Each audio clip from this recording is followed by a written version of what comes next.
ओम नमः शिवाय भक्तों। आज मैं आपको सोमवार व्रत कथा सुनाती हूँ। प्राचीन काल में एक धनवान सेठ था जिसके यहाँ धन की कुछ भी कमी नहीं थी, परंतु सब कुछ होते हुए भी उसे एक बड़ा भारी दुख संतान न होने का था और पुत्र प्राप्ति की चिंता में हर समय बेचैन रहता था। वह पुत्र प्राप्ति की कामना से प्रति सोमवार को भगवान शंकर का व्रत और पूजन नियमानुसार करता था और सायंकाल को शिव जी के मंदिर में धूप दीप जलाया करता था। उसकी सच्ची श्रद्धा भक्ति देखकर एक समय श्री जगत माता पार्वती जी ने श्री भगवत भोले भंडारी से अनन्य विनती के साथ हाथ जोड़कर कहा कि हे त्रिलोकीनाथ, यह सेठ आपका भक्त है, इसलिए आप इस पर कृपा कीजिए और इसकी मनोकामना पूर्ण कर दीजिए। श्री पार्वती जी के यह बात सुनकर देवों को देव श्री महादेव जी बोले कि हे गिरिजा, यह संसार एक कर्म क्षेत्र है। यहाँ प्राणी कर्म करने को ही शरीर धारण करता है। जैसे किसान खेत में जैसा बीज बोता है वैसे ही उसे फल प्राप्त होता है, ठीक इसी प्रकार संसार में जो जैसा कर्म करता है वो वैसा ही फल पाता है। अपनी अपनी करनी का ही सब प्राणी फल भोगते हैं। यह बात सुनकर दयामयी श्री पार्वती जी ने फिर अनन्य विनय कर कहा कि हे प्राणनाथ, जबकि यह बेचारा रात दिन दृढ़ विश्वास के साथ आपकी भक्ति करता है, तब आप कृपा करके इसके दुख का निवारण कीजिए। आप तो दया के धाम हैं, अतएव इस पर दया अवश्य करनी चाहिए। श्री गिरिराज भवानी के इस प्रकार आग्रह करने पर श्री शिवजी महाराज बोले कि हे पार्वती, वैसे तो इसे किसी प्रकार की कोई कमी नहीं है, केवल एक पुत्र का अभाव है, सो ये पुत्र प्राप्ति की चिंता में ही रात दिन दुखी रहता है। इसके भाग्य में कोई पुत्र नहीं है, फिर भी मैं इसकी श्रद्धा देखकर तुम्हारे आग्रह से उसको पुत्र प्राप्ति का वरदान देता हूँ, परंतु वह पुत्र केवल 12 वर्ष ही जीवित रहेगा। इसके पश्चात वह मृत्यु को प्राप्त हो जाएगा। सो हे पार्वती जी, इससे अधिक मैं इसके लिए और कुछ भी नहीं कर सकता। शिव जी महाराज और पार्वती जी की ये सब बातें वो सेठ भी पूजा करते हुए सुन रहा था। इस बात से उसे ना तो प्रसन्नता हुई और ना ही दुख प्राप्त हुआ। वह उसी प्रकार प्रत्येक सोमवार को श्री शिव जी महाराज का व्रत और पूजन करता रहा। इस प्रकार करते करते बहुत दिन व्यतीत हो गए। तब शिव जी की कृपा से उस सेठ जी की स्त्री गर्भवती हुई और 10वें महीने में उसने अत्यंत सुंदर बालक को जन्म दिया। सेठ जी के घर में बहुत खुशी मनाई गई, परंतु सेठ को उसकी केवल 12 वर्ष की आयु जानकर कोई प्रसन्नता नहीं हुई और ना ही उसने यह भेद किसी को प्रकट किया। इस प्रकार प्यार दुलार से वह सुंदर बालक 11 वर्ष का हो गया। तब वह बालक की माता ने अपने पतिदेव से कहा कि हे प्राणनाथ, अब हमारा लाल सयाना हो गया है, अतः किसी सुंदर गुण युक्त कन्या से इसका विवाह रचा दीजिए। इस पर सेठ ने कहा, अभी इसका विवाह नहीं करूंगा, क्योंकि मैं इसे काशी जी पढ़ने को भेजना चाहता हूँ। इतना कहकर सेठ जी ने उस बालक के मामा को बुलावा लिया और उसे बहुत सा धन देकर कहा कि तुम इसे पढ़ने के लिए काशी जी ले जाओ। मार्ग में जहां भी ठहरो वहां यज्ञ व दान दिल खोल कर करते जाना तथा भूखों को भोजन वस्त्र देते हुए चले जाना। इस प्रकार समझा बुझाकर सेठ ने दोनों को भेज दिया। वे दोनों मामा भांजे यज्ञ रचाते, भूखों को वस्त्र और भोजन तथा ब्राह्मणों को दान देते हुए चले जा रहे थे। चलते चलते मार्ग में एक शहर में रुके। दय युग से उस नगर के राजा की कन्या का विवाह होने वाला था और जो राजा बारात लेकर आया था उसका लड़का एक आंख से काना था। उस राजा को इस बात की बड़ी चिंता थी कि काने वर को देखकर कन्या के माता पिता विवाह से इनकार न कर दे। इस कारण जब उसने अति सुंदर सेठ के लड़के को देखा तो मन में विचार किया, क्यों न इस लड़के को दूल्हा बनाकर बारात का टुकाव करा लिया जाए, जिससे किसी प्रकार की बाधा न पड़े।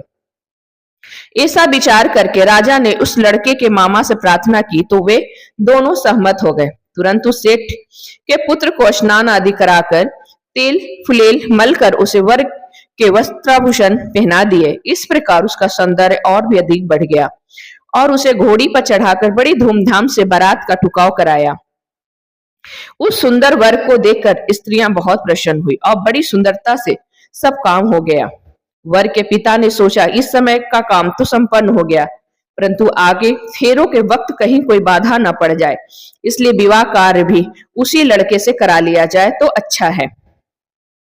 ऐसा विचार कर वर के पिता ने उस लड़के के मामा से विनय पूर्वक अनुकूल वचन कहे कि आप कृपा करके फेरों और कन्यादान का काम भी करा दे तो बड़ी कृपा होगी।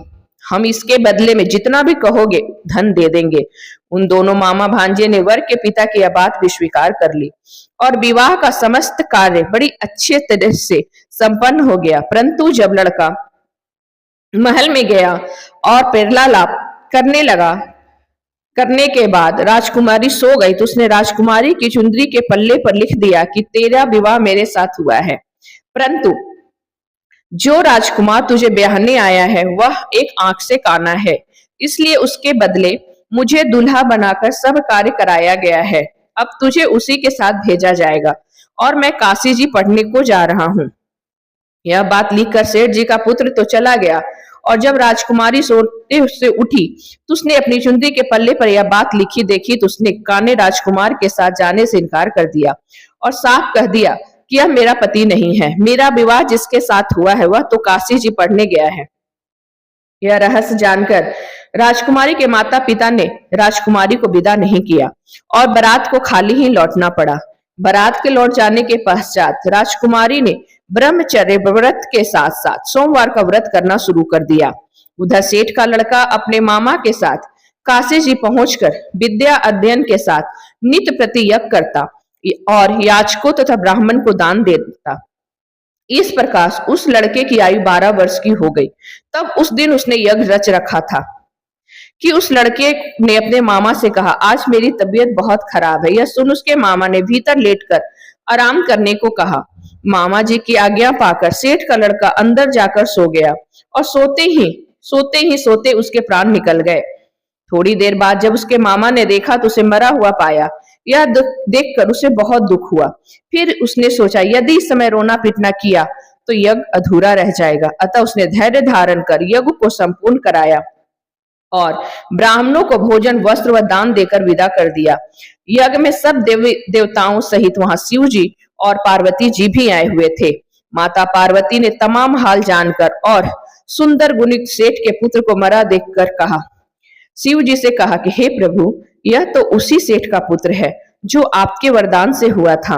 पार्वती जी की यह बात सुनकर शिव जी ने कहा, हे पार्वती, इसकी आयु इतनी ही सी थी, सो ये भोग चुका। तो पार्वती जी बोली, हे प्रभु जी, यज्ञ में समस्त देवताओं सहित आपने तो जो यज्ञ को ग्रहण किए हैं वे सब निषेध हो गए, क्योंकि यह यज्ञ के समय ही मरा पड़ा है, इसलिए आपको इसे जीवन देना चाहिए। दूसरे एक अबला के साथ इसका विवाह हुआ है और वह आज तक आपका व्रत पूजन प्रत्येक सोमवार को करती है। उसकी आत्मा की पुकार को भी आप स्वयं जानते हैं, क्योंकि आप समदर्शी हैं। तीसरे, इस लड़के का पिता प्रत्येक सोमवार का आपका व्रत और पूजन कर रहा है। क्या यह आपका परम भक्त इसका मरना सुनकर दुखी नहीं पाएगा? सो हे प्रभु, आप कृपा करके इसे जीवन दान दीजिए। इस प्रकार पार्वती जी के बार बार आग्रह करने पर शिव जी ने उसे जीवन दान दे दिया।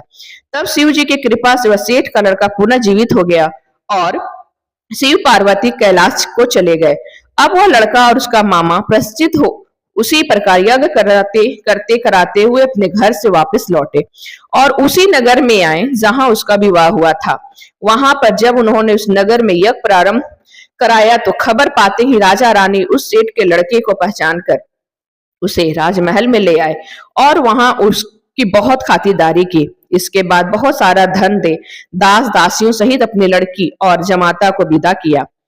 अब वे सब उसी प्रकार यज्ञ रचाते हुए अपने नगर में आ गए। तब उसके मामा ने कहा कि मैं पहले तुम्हारे घर जाकर खबर दूं। इतना कहकर मामा चल दिया। उस समय उसके माता पिता अपने ऊंचे मकान की छत पर इस विचार में बैठे हुए थे कि यदि हमारा पुत्र सकुशल वापस लौट आया तो हम भी छत पर से उतर जाएंगे, अन्यथा वहीं से गिरकर अपने प्राणों को अंत कर देंगे। उसी समय लड़के के मामा ने आकर यह समाचार दिया कि आपका पुत्र सकुशल आया है, परंतु उनको विश्वास नहीं।